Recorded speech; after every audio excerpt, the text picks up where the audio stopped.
Dracula by Bram Stoker. Chapter 10. Letter. Dr. Seward to Honorable Arthur Holmwood. 6 September. My dear Art, my news today is not so good. Lucy this morning had gone back a bit. There is, however, one good thing which has arisen from it.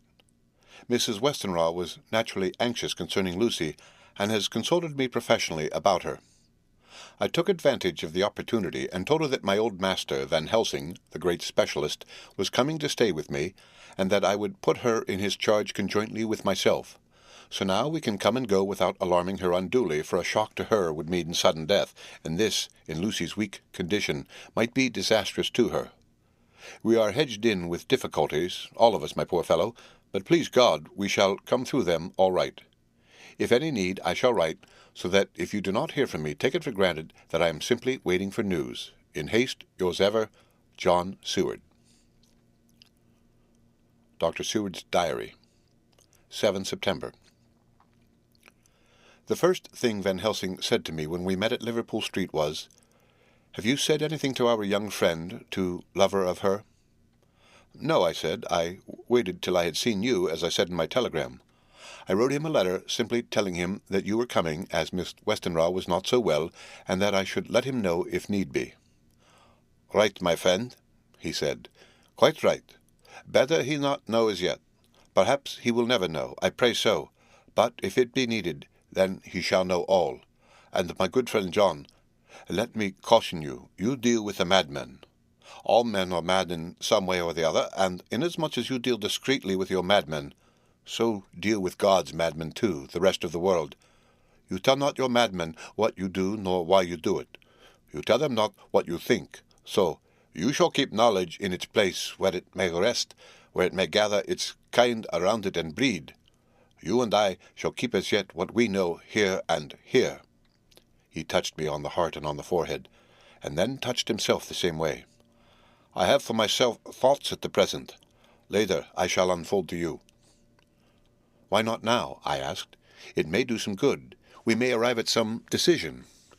He looked at me and said, "My friend John, when the corn is grown, even before it has ripened, while the milk of its mother earth is in him, and the sunshine has not yet begun to paint him with his gold, the husbandman, he pull the ear and rub him between his rough hands, and blow away the green chaff, and say to you, 'Look, he's good corn. He will make a good crop when the time comes.'" I did not see the application, and told him so. For reply, he reached over and took my ear in his hand, and pulled it playfully, as he used long ago to do at lectures, and said, "The good husbandman tell you so then because he knows, but not till then. But you do not find the good husbandman dig up his planted corn to see if he grow. That is for the children who play at husbandry, and not for those who take it as the work of their life. See you now, friend John. I have sown my corn, and nature has her work to do so in making it sprout.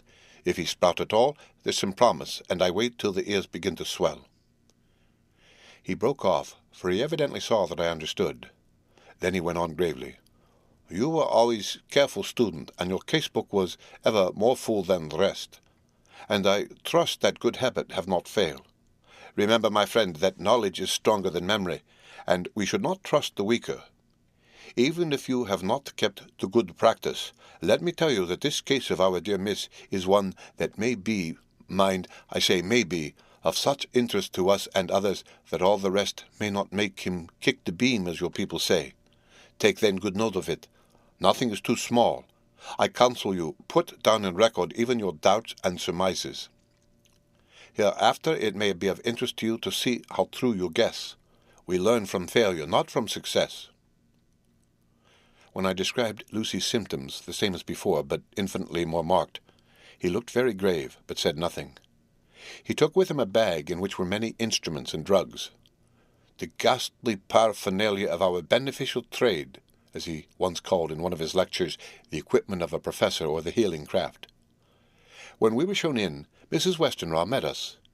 She was alarmed, but not nearly so much as I expected to find her. Nature, in one of her beneficent moods, has ordained that even death has some antidote to its own terrors. Here, in a case where any shock may prove fatal, Matters are so ordered that, from some cause or other, the things not personal, even the terrible change in her daughter to whom she is so attached, do not seem to reach her. It is something like the way Dame Nature gathers round a foreign body an envelope of some insensitive tissue which can protect from evil that which it would otherwise harm by contact. If this be an ordered selfishness, then we should pause before we condemn anyone for the vice of egoism, for there may be deeper root for its causes than we have knowledge of. I used my knowledge of this phase of spiritual pathology, and set down a rule that she should not be present with Lucy, or think of her illness more than was absolutely required. She assented readily, so readily that I saw again the hand of nature fighting for life. Van Helsing and I were shown up to Lucy's room. If I was shocked when I saw her yesterday, I was horrified when I saw her today. She was ghastly, chalkily pale. The red seemed to have gone even from her lips and gums, and the bones of her face stood out prominently. Her breathing was painful to see or hear. Van Helsing's face grew set as marble, and his eyebrows converged till they almost touched over his nose. Lucy lay motionless, and did not seem to have strength to speak, so for a while we were all silent. Then Van Helsing beckoned to me, and we went gently out of the room. The instant we had closed the door, he stepped quickly along the passage to the next door, which was open. Then he pulled me quickly in with him and closed the door. "My God," he said, "this is dreadful. There is not time to be lost. She will die for sheer want of blood to keep the heart's action as it should be. There must be a transfusion of blood at once. Is it you or me?" "I am younger and stronger, Professor. It must be me." "Then get ready at once. I will bring up my bag. I am prepared." I went downstairs with him, and as we were going there was a knock at the hall door. When we reached the hall, the maid had just opened the door, and Arthur was stepping quickly in. He rushed up to me, saying in an eager whisper, "Jack, I was so anxious. I read between the lines of your letter, and have been in an agony. The dad was better, so I ran down here to see for myself. Is not that gentleman Dr. Van Helsing? I am so thankful to you, sir, for coming." When first the professor's eye had lit upon him, he had been angry at his interruption at such a time. But now, as he took in his stalwart proportions and recognized the strong young manhood which seemed to emanate from him, his eyes gleamed. Without a pause, he said to him as he held out his hand, "Sir, you have come in time. You are the lover of our dear miss. She is bad, very, very bad. Nay, my child, do not go like that." For he suddenly grew pale and sat down on a chair, almost fainting. "You ought to help her. You can do more than any that live, and your courage is your best help." "What can I do?" asked Arthur hoarsely. "Tell me, and I shall do it. My life is hers, and I would give the last drop of my blood for her." The professor has a strongly humorous side, and I could from old knowledge detect a trace of its origin in his answer.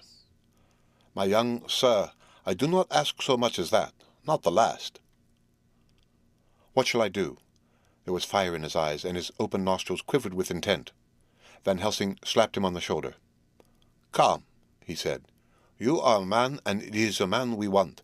You are better than me, better than my friend John." Arthur looked bewildered, and the professor went on by explaining in a kindly way. "Young miss is bad, very bad. She wants blood, and blood she must have or die. My friend John and I have consulted, and we are about to perform what we call transfusion of blood, to transfer from full veins of one to the empty veins which pine for him. John was to give his blood, as he is the more young and strong than me." Here Arthur took my hand and wrung it hard in silence. "But now you are here.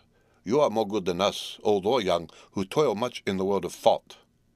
Our nerves are not so calm, and our blood so bright than yours." Arthur turned to him and said, "If you only knew how gladly I would die for her, you would understand." He stopped with a sort of choke in his voice. "Good boy," said Van Helsing. "In the not so far off, you will be happy that you have done all for her you love. Come, now, be silent. You shall kiss her once before it is done, but then you must go, and you must leave at my sign. Say no word to madam. You know how it is with her. There must be no shock. Any knowledge of this would be one. Come." We all went up to Lucy's room. Arthur, by direction, remained outside. Lucy turned her head and looked at us, but said nothing. She was not asleep, but she was simply too weak to make the effort. Her eyes spoke to us, that was all. Van Helsing took some things from his bag and laid them on a little table out of sight. Then he mixed a narcotic, and coming over to the bed, said cheerily, "Now, little miss, here is your medicine. Drink it off like a good child. See, I lift you so that to swallow is easy. Yes." She had made the effort with success. It astonished me how long the drug took to act. This, in fact, marked the extent of her weakness. The time seemed endless until sleep began to flicker in her eyelids. At last, however, the narcotic began to manifest its potency, and she fell into a deep sleep. When the professor was satisfied, he called Arthur into the room and bade him strip off his coat. Then he added, "You might take that one little kiss whilst I bring over the table. Friend John helped to me." So neither of us looked whilst he bent over her. Van Helsing, turning to me, said, "He is so young and strong, and of blood so pure, that we need not defibrillate it."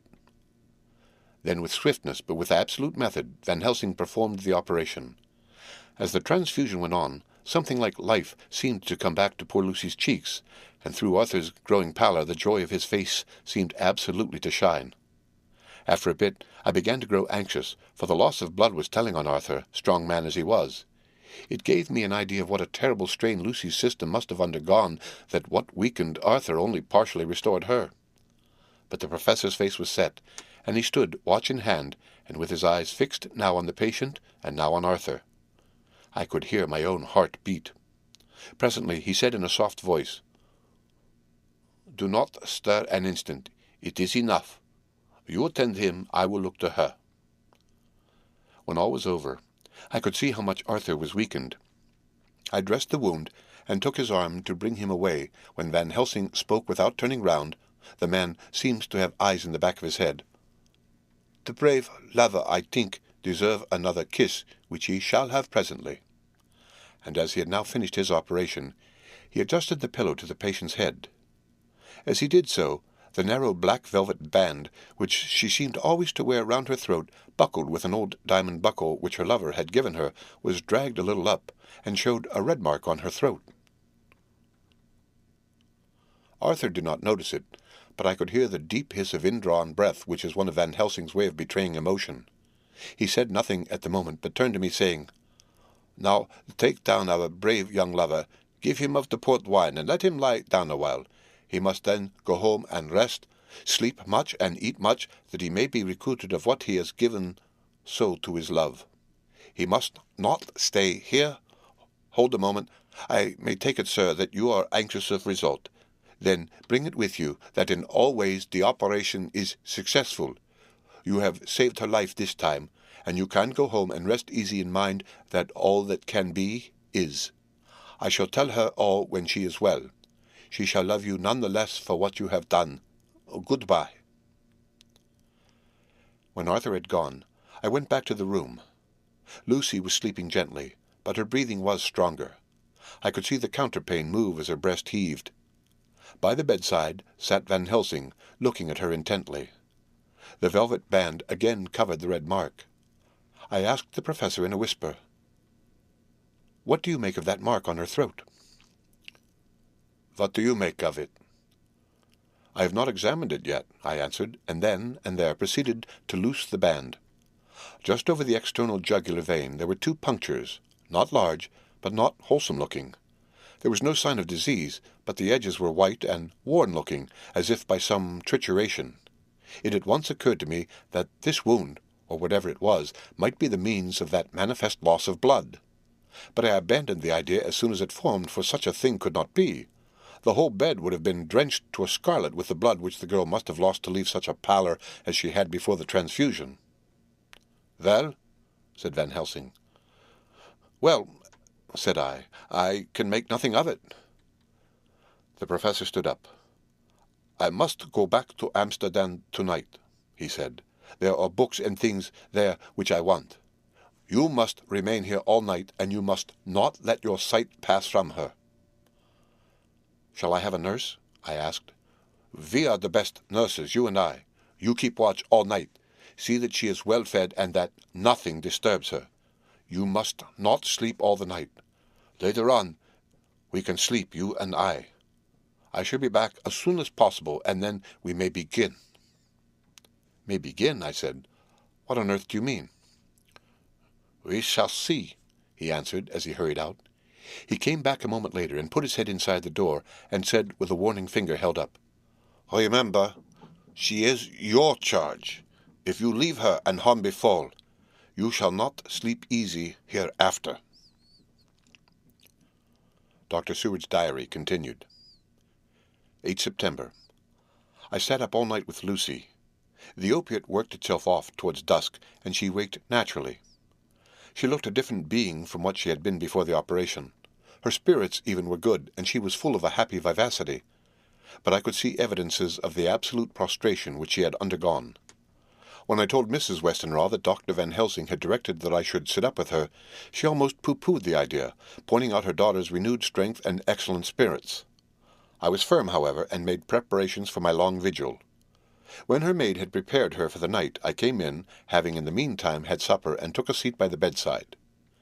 She did not in any way make objection, but looked at me gratefully whenever I caught her eye.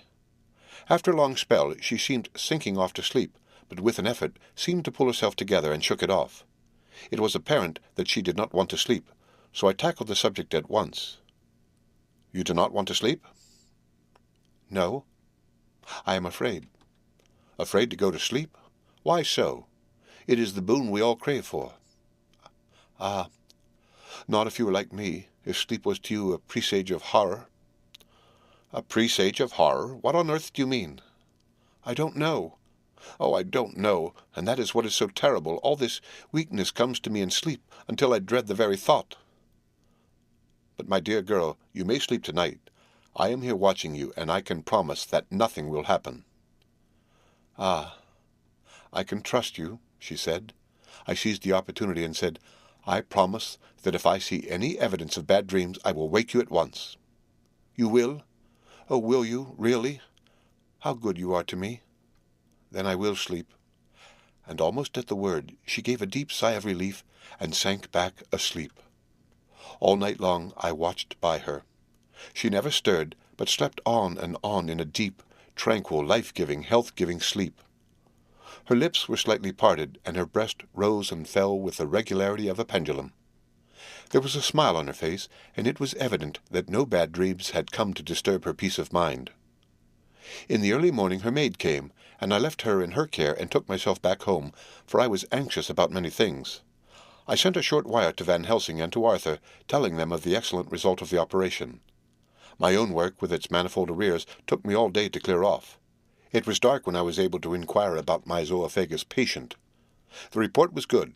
He had been quite quiet for the past day and night. A telegram came from Van Helsing at Amsterdam whilst I was at dinner, suggesting that I should be at Hillingham tonight, as it might be well to be at hand, and stating that he was leaving by the night mail and would join me early in the morning. 9 September. I was pretty tired and worn out when I got to Hillingham. For 2 nights I had hardly had a wink of sleep, and my brain was beginning to feel that numbness which marks cerebral exhaustion. Lucy was up and in cheerful spirits. When she shook hands with me, she looked sharply in my face and said, No sitting up tonight for you. You are worn out. I am quite well again. Indeed, I am, and if there is to be any sitting up, it is I who will sit up with you. I would not argue the point, but went and had my supper. Lucy came with me, and, enlivened by her charming presence, I made an excellent meal, and had a couple of glasses of the more than excellent port. Then Lucy took me upstairs, and showed me a room next to her own, where a cosy fire was burning. Now, she said, you must stay here. I shall leave this door open, and my door too. You can lie on the sofa, for I know that nothing would induce any of you doctors to go to bed whilst there is a patient above the horizon. If I want anything, I shall call out, and you can come to me at once. I could not but acquiesce, for I was dog-tired and could not have sat up had I tried. So, on her renewing her promise to call me if she should want anything, I lay on the sofa and forgot all about everything. Lucy Westenra's Diary, 9 September. I feel so happy tonight. I have been so miserably weak that to be able to think and move about is like feeling sunshine after a long spell of east wind out of a steel sky. Somehow Arthur feels very, very close to me. I seem to feel his presence warm about me. I suppose it is that sickness and weakness are selfish things and turn our inner eyes and sympathy on ourselves, whilst health and strength give love rein, and in thought and feeling he can wander where he wills. I know where my thoughts are. If only Arthur knew. My dear, your ears must tingle as you sleep as mine do waking. Oh, the blissful rest of last night! How I slept with that dear good Dr. Seward watching me! And tonight I shall not fear to sleep, since he is close at hand and within call. Thank everybody for being so good to me. Thank God. Good night, Arthur. Dr. Seward's Diary. 10 September. I was conscious of the professor's hand on my head, and started awake all in a second. That is one of the things that we learn in an asylum, at any rate. And how is our patient? Well, when I left her, or rather, when she left me, I answered. Come, let us see, he said, and together we went into the room. The blind was down, and I went over to raise it gently, whilst Van Helsing stepped with his soft, cat-like tread over to the bed. As I raised the blind, and the morning sunlight flooded the room, I heard the professor's low hiss of inspiration, and knowing its rarity, a deadly fear shot through my heart. As I passed over, he moved back, and his exclamation of horror, Gott in Himmel, needed no enforcement from his agonized face. He raised his hand and pointed to the bed, and his iron face was drawn and ashen white. I felt my knees begin to tremble. There, on the bed, seemingly in a swoon, lay poor Lucy, more horribly white and wan-looking than ever. Even the lips were white, and the gums seemed to have shrunken back from the teeth, as we sometimes see in a corpse after a prolonged illness. Van Helsing raised his foot to stamp in anger, but the instinct of his life and all the long years of habit stood to him, and he put it down again softly. Quick, he said, bring the brandy. I flew to the dining room and returned with the decanter. He wetted the poor white lips with it, and together we rubbed palm and wrist and heart. He felt her heart, and after a few moments of agonizing suspense said, It is not too late. It beats, though but feebly. All our work is undone. We must begin again. There is no young Arthur here now. I have to call on you yourself this time, friend John. As he spoke, he was dipping into his bag and producing the instruments of transfusion. I had taken off my coat and rolled up my shirt-sleeve. There was no possibility of an opiate just at present, and no need of one, and so, without a moment's delay, we began the operation. After a time, it did not seem a short time either, for the draining away of one's blood, no matter how willingly it be given, is a terrible feeling. Van Helsing held up a warning finger. Do not stir, he said, but I fear that with growing strength she may wake, and that would make danger, oh, so much danger. But I shall precaution take. I shall give hypodermic injection of morphia. He proceeded then, swiftly and deftly, to carry out his intent. The effect on Lucy was not bad, for the faint seemed to merge subtly into the narcotic sleep. It was with a feeling of personal pride that I could see a faint tinge of color steal back into the pallid cheeks and lips. No man knows till he experiences it what it is to feel his own life-blood drawn away into the veins of the woman he loves. The professor watched me critically. That will do, he said. Already? I remonstrated. You took a great deal more from Art. To which he replied, a sad sort of smile as he replied. He is her lover, her fiancé. You have work, much work to do for her and for others, and the present will suffice. When we stopped the operation, he attended to Lucy whilst I applied digital pressure to my own incision. I laid down while I waited his leisure to attend to me, for I felt faint and a little sick. By and by he bound up my wound and sent me downstairs to get a glass of wine for myself. As I was leaving the room, he came after me and half whispered, Mind, nothing must be said of this. If our young lover should turn up unexpected as before, no word to him. It would at once frighten him and jealous him too. There must be none. So. When I came back, he looked at me carefully and then said, You're not much the worse. Go into the room and lie on your sofa and rest a while, then have much breakfast and come here to me. I followed out his orders, for I knew how right and wise they were. I had done my part, and now my next duty was to keep up my strength. I felt very weak, and in the weakness lost something of the amazement at what had occurred. I fell asleep on the sofa, however, wondering over and over again how Lucy had made such a retrograde movement, and how she could have been drained of so much blood with no sign anywhere to show for it. I think I must have continued my wonder in my dreams, for, sleeping and waking, my thoughts always came back to the little punctures in her throat and the ragged, exhausted appearance of their edges, tiny though they were. Lucy slept well into the day, and when she woke, she was fairly well and strong, though not nearly so much so as the day before. When Van Helsing had seen her, he went out for a walk, leaving me in charge with strict injunctions that I was not to leave her for a moment. I could hear his voice in the hall asking the way to the nearest telegraph office. Lucy chatted with me freely and seemed quite unconscious that anything had happened. I tried to keep her amused and interested. When her mother came up to see her, she did not seem to notice any change whatever, but said to me gratefully, "We owe you so much, Dr. Seward, for all you have done, but you really must now take care not to overwork yourself. You are looking pale yourself. You want a wife to nurse and look after you a bit, that you do."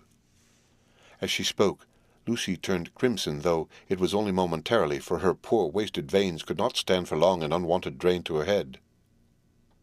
The reaction came in excessive pallor as she turned imploring eyes on me.